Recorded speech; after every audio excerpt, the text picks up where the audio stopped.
जैसा कि कल की वीडियो में आपने सुना कि प्रथम बार जब ब्रह्मा विष्णु महेश ने सिंधु मंथन किया तो ब्रह्मा को तो वेद, विष्णु को तेज और महेश यानी शंकर को हलाहल मिला। और जब दूसरी बार समुद्र मंथन किया तो इन तीनों को 3 कन्याएं मिली। और तीसरी बार जब समुद्र मंथन किया तो 14 रत्न की खान निकली और उन सब को लेकर वे हर्षित हर्षित अपनी माँ अष्टांगी के पास आ गए। उसके आगे आध्या तीनों पुत्रों को सृष्टि रचने की आज्ञा देती है, तो उस बारे में आप सुने। पुनि माता अस वचन उचारा, रच हु सृष्टि तुम तीनों बारा। फिर माता अष्टांगी ने अपने तीनों पुत्रों से ऐसा वचन कहा कि तुम तीनों मिलकर सृष्टि की रचना करो। अंडज उत्पत्ति किन्हा माता, पिंडज ब्रह्मा कर उत्पाता। उष्मज खाने विष्णु व्यवहारा, शिव अस्थावर किन्ह पसारा। अंडज खाने की उत्पत्ति स्वयं माता अष्टांगी ने की और पिंड खाने को ब्रह्मा ने उत्पन्न किया। उष्मज खाने को विष्णु तथा अस्थावर खाने को शिव ने उत्पन्न किया, सृष्टि का विकास किया। 84 लाख योनिन किन्हा, आध्याजल किन्हा। एक तथा अस्थावर जाना, 2 तथा उष्मज परवाना। उन्होंने 84 लाख योनियों की रचना की और उसके अनुसार आधा जल तथा आधा थल यानी पृथ्वी बनाया। स्थावर खानी को 1 तत्व समझो और उष्मज खानी को 2 तत्वों का प्रमाण समझो। 3 तत्व अंडज खानी निर्माई, 4 तत्व पिंडज उपजाई, 5 तत्व मानुष विस्तारा। तीनों गुणती ही माँ ही संवारा। 3 तत्वों से अंडज खानी का निर्माण हुआ और 4 से पिंड खानी को पैदा किया। 5 तत्वों से मनुष्य का विकास किया और तीनों गुणों से संपन्न करके सजाया यानी संवारा। इसमें विशेष साहिर जी बताते हैं कि इस तरह से 4 खानी के साथ 5 तत्व और 3 गुणों के संयुक्त होने से ज्ञान प्रधान सर्वश्रेष्ठ मानव योनि को मिलाकर 5 खानी का विस्तार हुआ।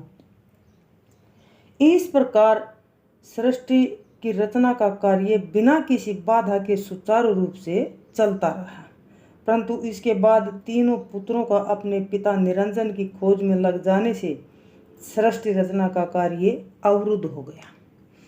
ब्रह्मा का वेद को पढ़कर निराकार यानी निरंजन का पता लगाना। ब्रह्मा वेद पढ़न तब लाग्या, पढ़त वेद तब भा अनुरागा।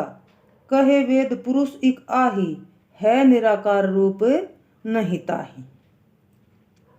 इसके बाद ब्रह्मा वेद पढ़ने लगे। वेद पढ़ते हुए ब्रह्मा को निराकार के प्रति अनुराग हुआ। वेद कहता है कि पुरुष एक है, वह निराकार है, उसका कोई रूप नहीं है। सुनने माही वह जोत दिखावे, चितवत देह दृष्टि नहीं आवे। सौरग शीस पग आही पताला, ये ही मत ब्रह्मा भोमत वाला। वह सुनने में ज्योति दिखाता है, परंतु देखते समय उसकी देह यानी शरीर दृष्टि में नहीं आती। उस निराकार का शीश यानी सिर सौरग है और पैर पाताल। इस वेद मत से ब्रह्मा मतवाला हो गया। ब्रह्मा वचन विष्णु शिव प्रति। चतुरारन कहे विष्णु बुझावा, आदि पुरुष मोहि वेद लखावा। पुनि ब्रह्मा शिव सो अस कहे, वेद पठन पुरुष एक अहि। अह पुरुष एक वेद बतावा, वेद कहे हम भेद न पावा। ब्रह्मा ने विष्णु को बताया कि वेद ने मुझे आदि पुरुष दिखा दिया। फिर ब्रह्मा ने शिव से ऐसा कहा कि वेद पढ़ने से पता चलता है कि पुरुष एक है, सबका स्वामी केवल एक निराकार पुरुष है। यह तो वेद ने बताया, परंतु वेद ने कहा कि हमने उसका भेद यानी रहस्य नहीं पाया। ब्रह्मा वचन अध्याय यानी अष्टांगी प्रति। तब ब्रह्मा माता पह आवा, करी प्रणाम तब टेके पावा। हे माता मोहि वेद लखावा, सिरजनहार और बतलावा। तब ब्रह्मा माता अष्टांगी के पास आए और उनके पैरों में माथा रखकर प्रणाम करके बोले, हे माता, मुझे वेद ने दिखाया एवं बताया है कि सृष्टि की रचना करने वाला सबका स्वामी कोई और है। ब्रह्मा कहे, जननी सुनो। ब्रह्मा कहे, जननी सुनो, कहू कौन कंत तुम्हार है, कीजे कृपा जनी मोहि दुखाओ, कहाँ पिता हमार है। आधा वचन ब्रह्मा प्रति। कहे, जननी सुनहु ब्रह्मा, को नहीं जनक तुम्हार हो, हम ही ते भई सब उत्पत्ति, हम ही सब कीन संहार हो। ब्रह्मा कहते हैं कि माता सुनो, कहो कौन तुम्हारा पति है। हे माता, कृपया कीजिए और मुझे बताओ कि हमारा पिता कहाँ है। माता अष्टांगी ब्रह्मा से कहती हैं कि हे ब्रह्मा सुनो, मेरे अतिरिक्त तुम्हारा कोई अन्य पिता नहीं है। मुझसे ही सब उत्पत्ति हुई है और मैंने ही सबकी संभाल यानी देखभाल की है। ब्रह्मा वचन आध्याप्रति।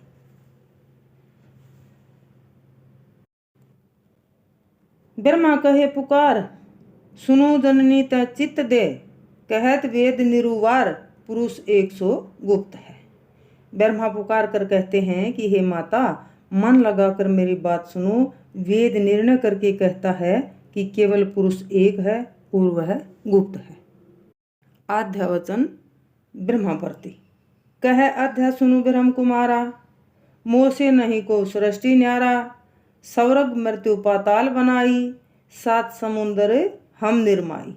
माता अष्टांगी ब्रह्मा से कहते हैं कि हे पुत्र ब्रह्म कुमार, सुन, मुझसे न्यारा यानी सृष्टि रचिता और कोई नहीं है। मैंने ही स्वर्गलोक, मृत्युलोक और पाताल लोक बनाए हैं। मैंने ही 7 समुद्रों का निर्माण किया है। ब्रह्मा वचन आध्याप्रति। माना वचन तुम ही सब कीन्हा, प्रथम गुप्त तुम कस रख लीन्हा, जब है वेद मोहि कह बुझाई, अलख निरंजन पुरुष बताई। माता अष्टांगी के वचन सुनकर ब्रह्मा ने कहा, हे माता, मैंने तुम्हारे कहे हुए वचनों को मान लिया है कि तुमने ही सब किया, परंतु पहले से ही पुरुष को गुप्त कैसे से रख लिया, जबकि वेद मुझे कहकर समझाता है और बताता है कि एक पुरुष अलख निरंजन है। अब तुम आप बनो कर तारा, प्रथम काहे न किया विचारा, जो वेद तुम वेद आप कथी रख्या, तो कस अलख निरंजन भाका। ब्रह्मा कहते हैं कि हे माता, अब तुम आप बनो करता तो बनो, परंतु वेद यानी वेद की रचना करते समय यह विचार किस लिए नहीं किया, जो तुमने वेद आप कहा यानी आप रचा है, तो उसमें गुप्त कैसे अलख निरंजन कहाँ। आपे आप निर्माई, काहे न कथन किन तुम माई, अब मोस न तुम छल जनी करहूँ, साचे साच सब कही उचरहूँ। जब तुमने अपने आप को आप बनाया तो हे माई, तो तुमने इस कथन वेद में किस लिए नहीं किया और उसमें पुरुष को निरंजन क्यों बताया। अब तुम मेरे से छल न करो और सब सच सच वर्णन कर बताओ। सतगुरु कबीर वचन धर्मदास प्रति। जब ब्रह्मा यह विधि हठ ठाना, तब अध्यामन किन्ह वित्तिवाना, के ही विधि यही कहूँ समझाई, विधि नहीं मानत मोर बड़ाई, जो यही कहो निरंजन बाता, के ही विधि समझे यह विख्याता। सतगुरु कबीर साहब जी कहते हैं कि हे धर्मदास, जब इस प्रकार से ब्रह्मा ने जिद पकड़ ली तो अष्टांगी ने अपने मन में विचार किया कि किस प्रकार से इसे कहूँ समझाऊँ। ब्रह्मा मेरी बड़ाई महिमा को नहीं मानता, जो यह बात निरंजन से कहूँ तो यह किस प्रकार ठीक से समझेगा। प्रथम कहो निरंजन राई, मोर दरस कहू नहीं पाई, अब है जो यही अलख लखायो, के ही विधि कही ताको दिखलायो, अस विचार पुत्र ब्रह्म समझावा, अलख निरंजन नहीं दरस दिखावा। निरंजन राव ने मुझसे पहले ही कहा था कि मेरा दर्शन कोई नहीं पाएगा। अब जो यहाँ ब्रह्मा को अलख निरंजन के बारे में कुछ नहीं बताया तो किस प्रकार उसे कहकर दिखलाया जाए। ऐसा विचार करके माता अष्टांगी ने पुत्र ब्रह्मा को समझाया कि अलख निरंजन अपना दर्शन नहीं दिखाते। तो इसके आगे ब्रह्मा जी माता अष्टांगी से सवाल पूछते ही रहते हैं। तो माता अष्टांगी ब्रह्मा को क्या उत्तर देंगी, इसके बारे में कल के वीडियो में चर्चा की जाएगी। तब तक के लिए अपना ख्याल रखिएगा, खुश रहिएगा, मालिक को याद रखिएगा। बोलो साधु सत साहेब।